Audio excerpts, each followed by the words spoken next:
जब आप किसी इम्पोर्टेंट बात को याद करना चाहते हो तो आप उसे लिख लेते हो। आप सोचते हो लिखने से वो बात याद रह जाती है, नहीं, बल्कि आप लिखते इसलिए हो क्योंकि आप जानते हो कि आप उसे भूल जाओगे, और जब भूलोगे तो उस लिखी हुई बात को आप दोबारा देखकर उसे याद कर सकते हो। चलिए मैं आपसे पूछता हूँ, आपको कितने मोबाइल नंबर्स याद हैं? कमेंट में जरूर बताना।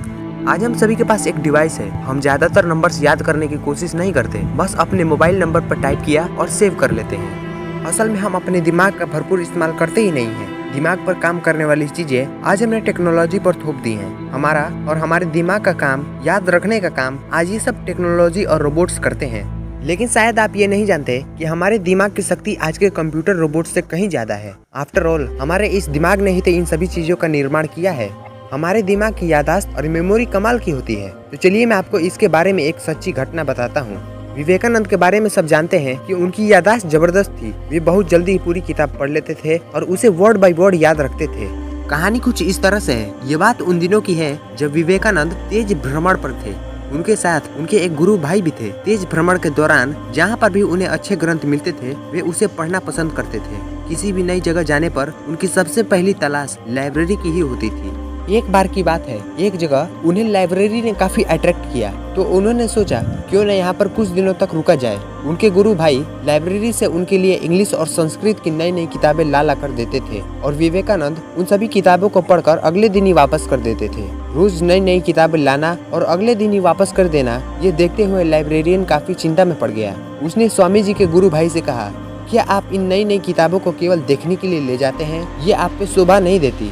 फिर गुरु भाई ने उनसे एक बात कही, हमारे गुरु विवेकानंद इन सभी किताबों को गंभीरता से पढ़ते हैं, उसके बाद ही किताबों को वापस किया जाता है। लाइब्रेरियन ने यह बात सुनी और कहा, अगर ऐसा है तो मैं आपके गुरु से मिलना चाहता हूँ। अगले दिन स्वामी जी की मुलाकात उनके साथ हुई। स्वामी जी ने कहा, महाशय आप हैरान न हो, आपकी लाइब्रेरी में से आई हुई किताबों को न केवल मैंने पढ़ा है, बल्कि उन सभी किताबों को मैंने मुंह जुबानी याद कर लिया है। फिर लाइब्रेरियन ने उनसे किताबों में से कुछ प्रश्न पूछे, तो स्वामी जी ने उन सभी प्रश्नों का उत्तर दे दिया। लाइब्रेरियन चकित रह गया। फिर उसने उनकी तेज याददाश्त का रहस्य पूछा।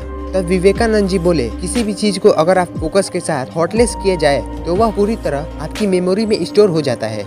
आपका दिमाग चीजों को कभी नहीं भूलता। उसके लिए आपको जरूरी है आपके अपने मन और दिमाग की शक्ति को पहचानना, और यह शक्ति अभ्यास और ध्यान से ही आती है। और आप तो जानते ही होंगे कि विवेकानंद बहुत ध्यान किया करते थे। उन्हें जब भी समय मिलता तो वो किताबें पढ़ते थे या फिर गहरे ध्यान में होते थे।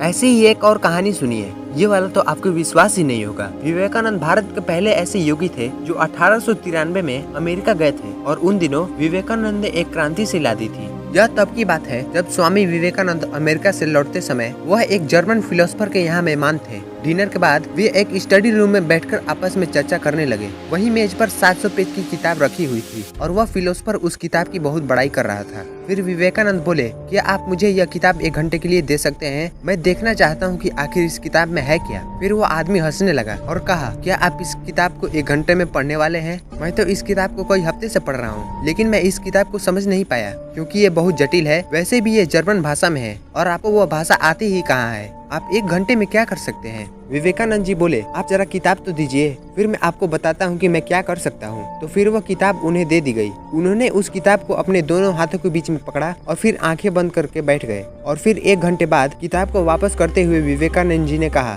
इसमें कुछ खास नहीं है। उस आदमी को लगा कि विवेकानंद की घमंड की तो हद हो गई। आपने किताब को खोला तक नहीं और आप इसके बारे में कमेंट कर रहे हैं। इवन आपको यह भाषा तो आती भी नहीं है। मतलब वो थोड़ा सा चिढ़ गया था कि क्या बकवास है। विवेकानंद जी बोले, आप किताब के बारे में कुछ भी पूछ लीजिए और आपको मैं बताऊंगा। आदमी ने पूछा, पेज 36 पे क्या लिखा है? और फिर विवेकानंद ने उस पेज पे लिखे एक एक शब्द को दोहरा दिया। फिर वो बहुत चकित हुआ, ऐसे कैसे हो सकता है? यह तो चमत्कार है। आपने किताब खोली तक नहीं, ऐसे कैसे हो गया? विवेकानंद बोले, इसलिए लोग मुझे विवेकानंद कहते हैं। विवेक यानी बोध।